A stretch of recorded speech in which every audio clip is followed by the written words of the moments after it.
사람은 사라지는 것을 두려워합니다. 그러나 가만히 들여다보면 우리가 두려워하는 것은 사라짐 그 자체가 아니라 사라짐을 받아들이지 못하는 마음입니다. 어느 날 문득 깨닫게 됩니다. 어제의 감정이 오늘은 남아있지 않고 분명 붙잡고 있다고 믿었던 생각이 어느 순간 흔적 없이 사라져 버렸다는 사실을 말입니다. 그때 마음은 조용히 불안해집니다. 왜냐하면 우리는 늘 이렇게 생각해 왔기 때문입니다. 나는 이어져야 하고 유지되어야 하며 사라지지 말아야 한다. 그러나 석가모니는 묻습니다. 정말로 그대는 머물러 본 적이 있었는가? 이 질문은 날카롭지 않습니다. 오히려 너무도 담담하여 듣는 이의 마음이 스스로를 숨길 수 없게 만듭니다. 우리는 늘 변하고 있었습니다. 생각도, 감정도, 의지도, 심지어 나라고 부르던 감각마저도 한순간도 같은 모습으로 머문 적이 없습니다. 그럼에도 불구하고 마음은 끊임없이 고정된 무언가를 만들려 애써왔습니다. 사라지지 않는 나, 변하지 않는 감정, 끝나지 않는 평안. 바로 그 지점에서 괴로움은 시작되었습니다. 석가모니는 사라짐을 막으려 하지 않았습니다. 대신 사라짐을 있는 그대로 바라보는 법을 말했습니다. 사라지는 것을 없애려는 마음이 아니라 사라지는 것을 거부하지 않는 마음을 가르쳤습니다. 이 글은 위로를 주기 위해 쓰이지 않습니다. 또한 희망을 약속하지도 않습니다. 다만 한 가지를 함께 바라보고자 합니다. 모든 것은 사라진다는 사실을 끝까지 피하지 않고 바라보는 마음이 어떤 고요로 우리를 데려가는지 지금 이 순간에도 무언가는 이미 지나가고 있습니다. 이 글을 읽고 있는 감정조차 잠시 머물다 사라질 것입니다. 그러나 그 사라짐을 허락하는 순간 마음은 처음으로 쉴 수 있는 자리를 발견합니다. 이제 붙잡는 마음이 처음 생겨난 그 지점으로 천천히 돌아가 보겠습니다. 사람은 처음부터 붙잡지 않았습니다. 태어났을 때의 마음은 오히려 흘러가는 것에 가까웠습니다. 기쁨이 오면 기쁨으로 울고 불편함이 오면 불편함으로 몸을 움직였을 뿐 그 감정을 내 것이라 부르지 않았습니다. 그러나 어느 순간부터 마음은 변하기 시작합니다. 기쁨이 지나간 뒤 마음속에 미세한 흔적이 남습니다. 아까의 그 느낌은 좋았다. 이 생각은 아주 작아서 처음에는 알아차리기조차 어렵습니다. 석가모니는 이 지점을 놓치지 않습니다. 괴로움은 크고 분명한 고통에서 시작되지 않기 때문입니다. 괴로움은 언제나 아주 사소한 기억 하나를 붙드는 순간부터 자라나기 시작합니다. 좋았던 감정이 사라졌다는 사실보다 그 감정을 다시 느낄 수 없을지도 모른다는 막연한 두려움이 마음에 스며듭니다. 이때 마음은 처음으로 시간을 거슬러 움직이기 시작합니다. 지금 이 순간이 아니라 이미 지나간 것을 향해 손을 뻗습니다. 조금만 더 머물렀으면 좋았을 텐데. 이 말은 소망처럼 들리지만 그 안에는 이미 거절이 담겨 있습니다. 지금 이 순간의 상태를 있는 그대로 받아들이지 않겠다는 조용한 거절 말입니다. 그때부터 마음은 배웁니다. 사라지는 것은 불안하고 유지되는 것은 안전하다고. 이 배움은 누가 가르쳐주지 않아도 마음이 스스로 만들어냅니다. 석가모니는 묻습니다. 사라진 것이 그대를 해친 적이 있는가? 우리는 대답하지 못합니다.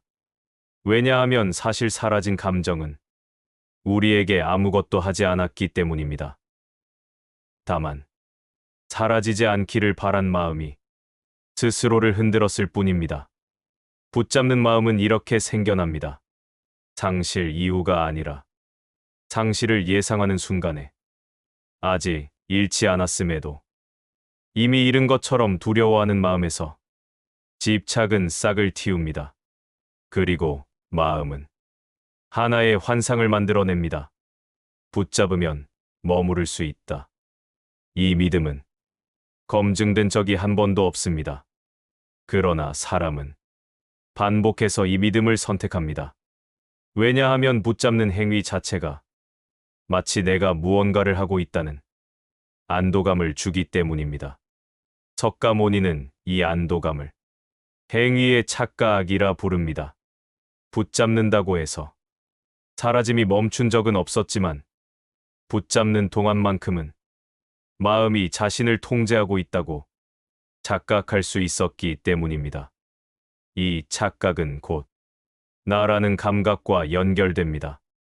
붙잡는 주체, 유지하려는 의지, 잃지 않으려 애쓰는 중심, 이 모든 것이 합쳐져 마음은 말합니다. 이것이 나다. 그러나 석가모니는 조용히 고개를 젓습니다.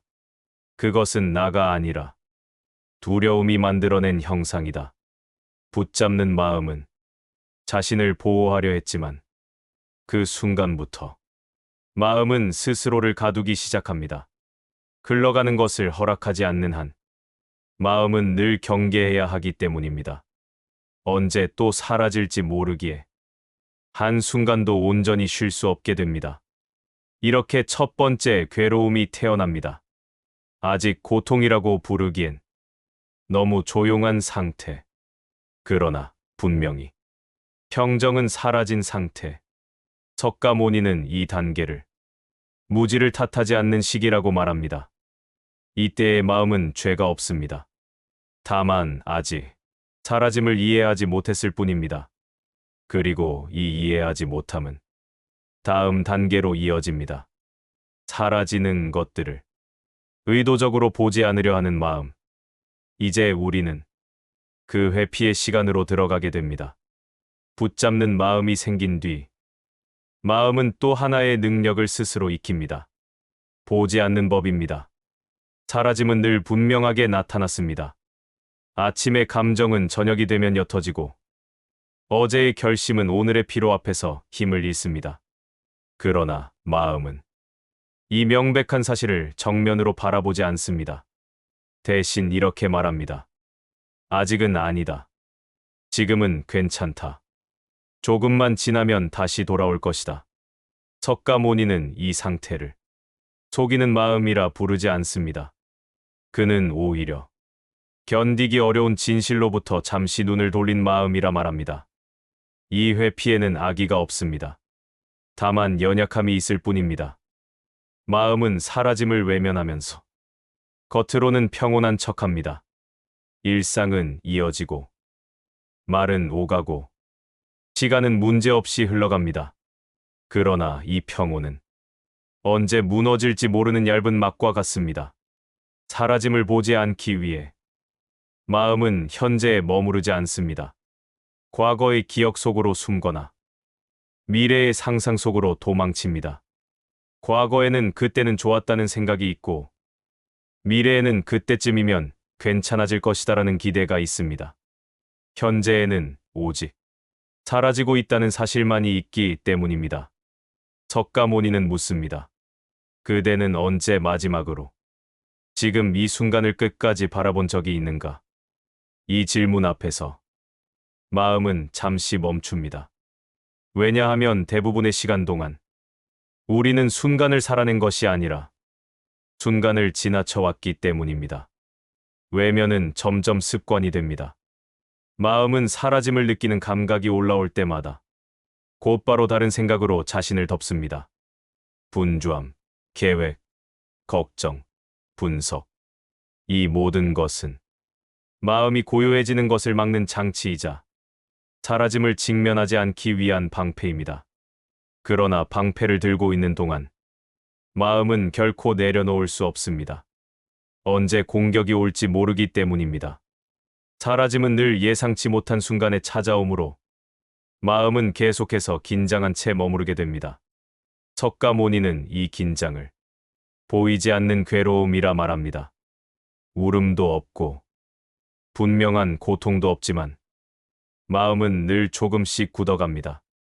사라짐을 외면한 대가는 점점 무감각해지는 것입니다.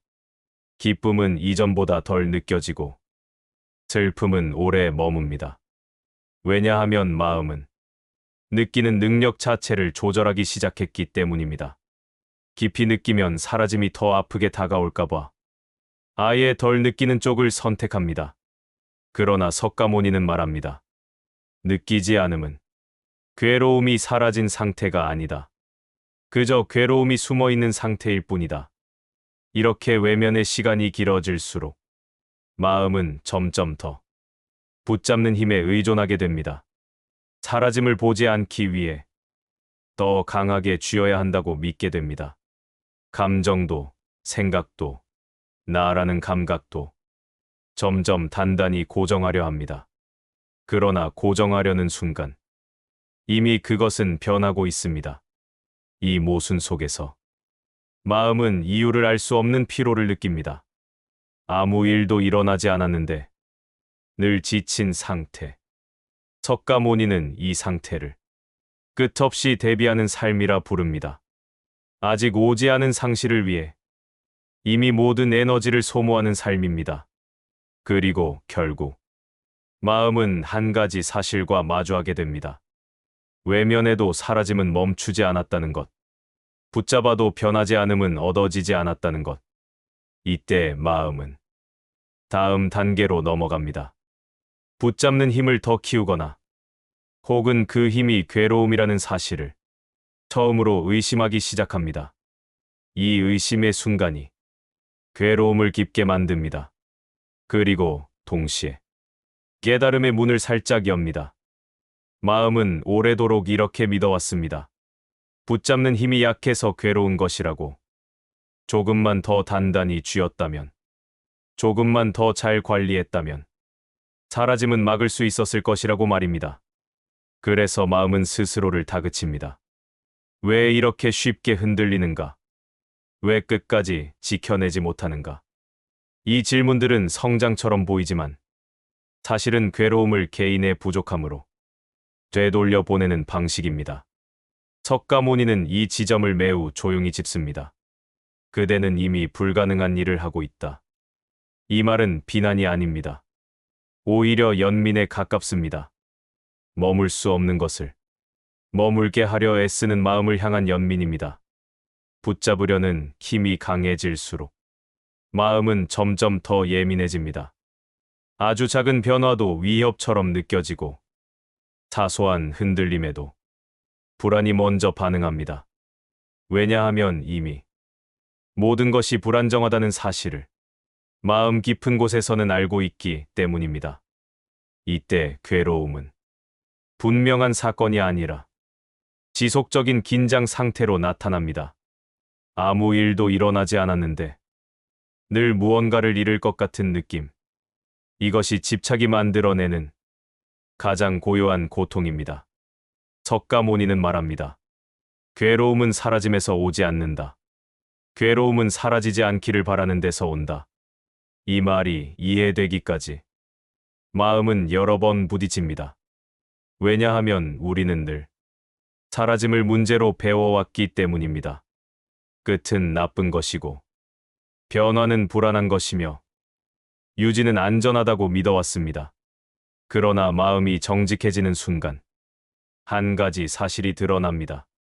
사라지는 순간보다 붙잡으려 애쓰는 시간이 훨씬 더 고통스러웠다는 사실입니다.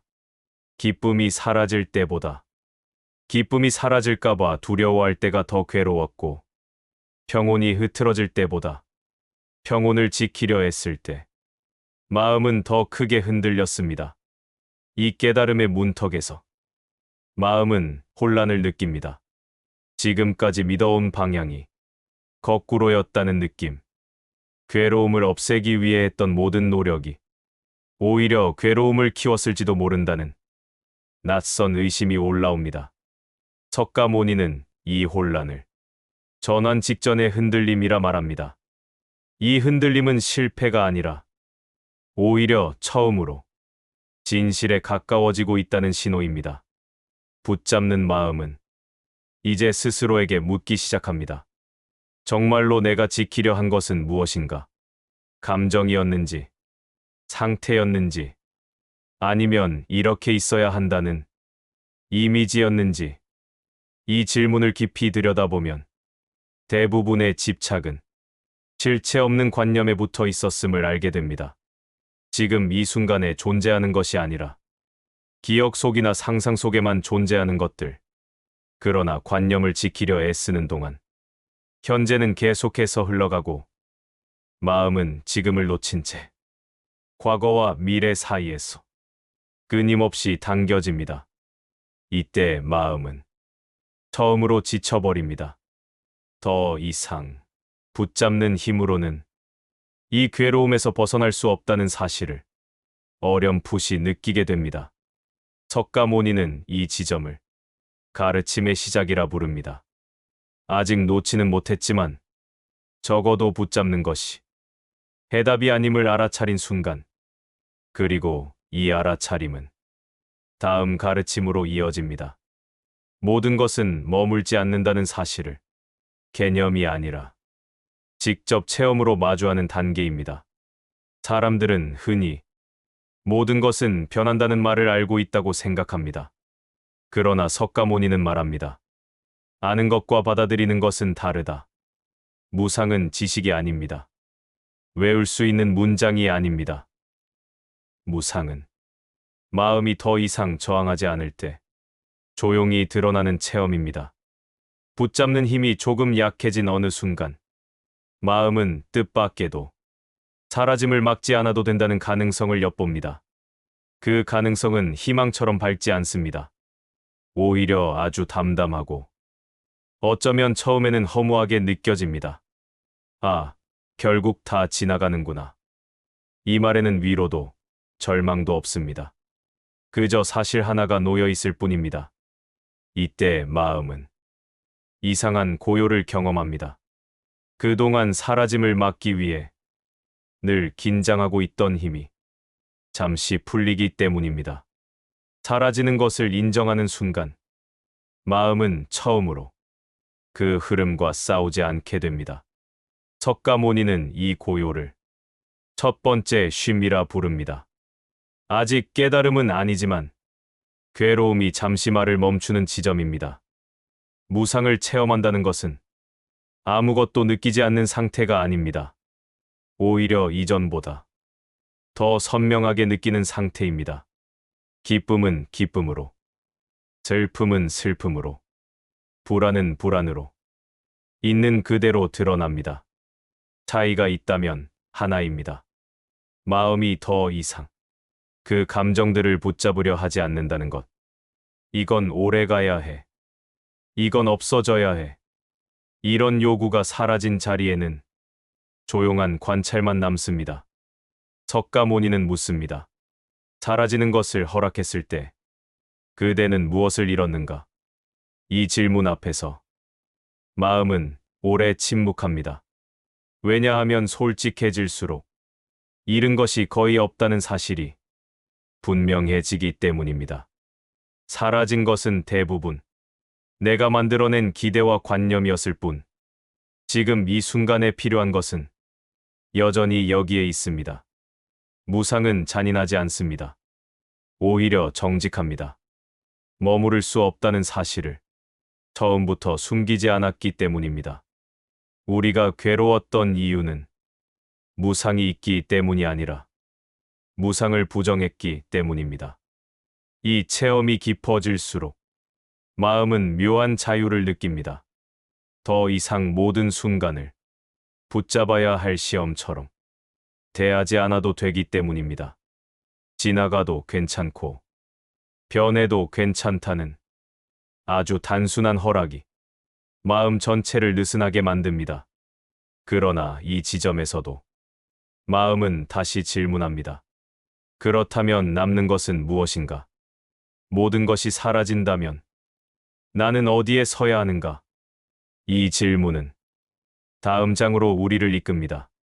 사라짐 속에서도 사라지지 않는 무언가가 있는지, 혹은 애초에 붙잡을 대상 자체가 없었는지에 대한 가장 깊은 사유의 자리입니다. 모든 것이 사라진다는 사실을 어느 정도 받아들이게 되었을 때 마음은 새로운 두려움과 마주합니다. 그렇다면 결국 아무것도 남지 않는 것 아닌가? 이 질문은 절망처럼 들릴 수 있습니다. 그러나 석가모니는 이 질문이야말로 깨달음이 바로 앞에 와 있다는 신호라고 말합니다. 사람이 두려워하는 것은 비어있음 그 자체가 아닙니다. 비어있음 속에서 의지할 나가 없을지도 모른다는 가능성입니다. 우리는 늘 이렇게 생각해 왔습니다. 감정이 있어야 내가 있고, 생각이 이어져야 내가 있으며, 경험이 쌓여야 내 삶이 유지된다고 말입니다. 그러나 석가모니는 이 모든 것을 조용히 내려놓고 묻습니다. 그대가 나라고 부른 것은 한 번이라도 고정되어 있었는가? 마음은 이 질문 앞에서 천천히 자신을 되돌아봅니다. 어제의 나는 오늘의 나와 같지 않고 지금의 나는 방금 전의 나와도 다릅니다. 그렇다면 어디에도 머문 적 없는 이것을 어째서 나라 부르며 그토록 지키려 했는가? 이 깨달음이 깊어질수록 마음은 이상한 경험을 합니다. 나를 지키려는 힘이 빠질수록 오히려 마음은 더 넓어집니다. 무언가를 잃는 느낌보다 무언가를 내려놓았다는 가벼움이 먼저 다가옵니다. 석가모니는 이 상태를 공공을 엿본 순간이라 말합니다. 공은 아무것도 없다는 뜻이 아닙니다. 고정된 실체가 없다는 뜻입니다. 흐름만 있을 뿐, 붙잡을 중심이 없다는 사실을 몸으로 아는 상태입니다. 이때 마음은 더 이상 이렇게 묻지 않습니다.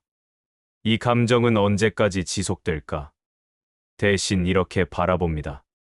아, 지금 이런 흐름이 있구나. 기쁨이 오면, 기쁨이 오는 것을 보고, 기쁨이 가면, 기쁨이 가는 것을 봅니다. 거기에는 유지하려는 욕망도, 저항하려는 두려움도 없습니다. 놀랍게도 이 비어 있음은 차갑지 않습니다. 오히려 이전보다 훨씬 따뜻합니다. 왜냐하면 아무것도 지키지 않아도 되기 때문에, 마음은 더 이상 스스로를 다그치지 않기 때문입니다. 석가모니는 말합니다. 비어 있음은 상실이 아니라 고통의 조건이 사라진 상태다. 우리가 그토록 두려워했던 것은 사라짐이 아니라 사라짐 속에서도 계속 나를 유지해야 한다는 강박이었습니다. 그 강박이 놓이는 순간 사라짐은 더 이상 적이 되지 않습니다. 이 장의 끝에서 마음은 아주 조용한 자리에 도달합니다. 설명하고 싶지도 않고 증명하고 싶지도 않은 자리. 다만 지금 이 순간이 부족하지 않다는 사실을 의심 없이 느끼는 상태입니다. 그러나 석가모니는 여기서 멈추지 않습니다. 이 고요를 특별한 상태로 붙잡으려는 순간 다시 괴로움이 시작되기 때문입니다. 그래서 마지막 장이 필요합니다. 받아들인 자의 마음이 어디에 머무는지, 아니, 어디에도 머무르지 않기에 자유로울 수 있는지에 대한 이야기입니다. 깨달음 이후에 삶이 달라질 것이라 기대한다면 석가모니는 고개를 젓습니다. 해는 여전히 뜨고 지며 몸은 피로해지고 감정은 오고 갑니다. 달라진 것은 삶의 모습이 아니라 그것을 대하는 마음의 태도입니다. 받아들인 마음은 어디에도 머무르지 않습니다. 좋은 상태에 머물고자 하지도 않고 고요를 유지하려 애쓰지도 않습니다. 그저 지금 이 순간에 나타난 것을 그대로 허락할 뿐입니다. 이 마음은 기쁨이 오면 기쁨과 함께 머물고, 기쁨이 가면 기쁨을 보내줍니다. 거기에는 아쉬움이 없습니다. 왜냐하면 머물 것을 기대하지 않았기 때문입니다. 석가모니는 이 상태를 함께 흐르는 삶이라 부릅니다. 삶을 끌고 가지 않고 삶에 끌려가지도 않는 상태, 그저 흐름 속에 자신을 놓아두는 태도입니다. 이 마음에는 더 이상 질문이 많지 않습니다. 왜 이런가? 언제 끝나는가? 어떻게 유지해야 하는가? 이런 질문들은 이미 필요 없어진 상태입니다.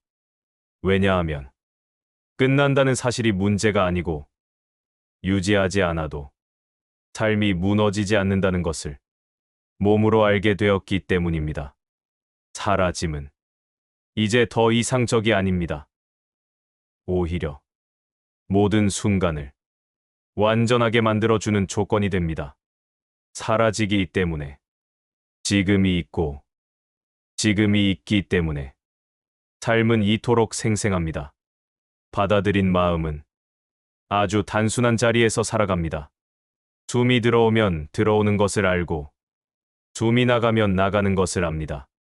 생각이 올라오면 생각이 올라오는 것을 보고 사라지면 사라지는 것을 봅니다. 그 어디에도 붙잡을 필요가 없습니다. 지켜야 할 중심도 없습니다. 그러나 이 비어있음 속에서 마음은 이전보다 훨씬 단단합니다. 왜냐하면 흔들리지 않으려 애쓰지 않기 때문입니다. 석가모니는 마지막으로 이렇게 말합니다. 평정은 얻는 것이 아니라 방해하지 않는 것이다. 이 말은 삶을 바꾸라는 요청이 아닙니다. 오히려 삶이 스스로 흐르도록 비켜서라는 초대입니다.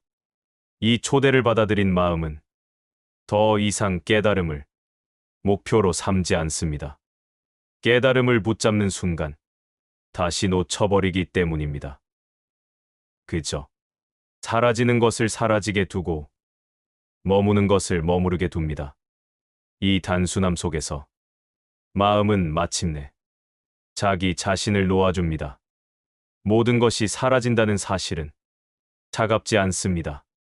그 사실을 거부할 때만 삶은 고통스러워졌습니다. 사라짐을 허락하는 순간 우리는 잃지 않습니다. 오히려 쓸데없이 쥐고 있던 것들을 내려놓게 됩니다. 이 글을 다 읽은 지금도 이 사유는 곧 사라질 것입니다. 그러나 그것으로 충분합니다. 깨달음은 남아있는 문장이 아니라 지나가는 문장을 붙잡지 않는 태도이기 때문입니다. 지금 이 순간에도 무언가는 지나가고 있습니다. 그 흐름을 잠시 방해하지 않고 바라볼 수 있다면 그 자리가 바로 석가모니가 말한 고요의 자리입니다. 사라짐과 함께 걷는 마음은 더 이상 어디로도 도망가지 않습니다. 그 자리에 이미 모든 것이 있기 때문입니다.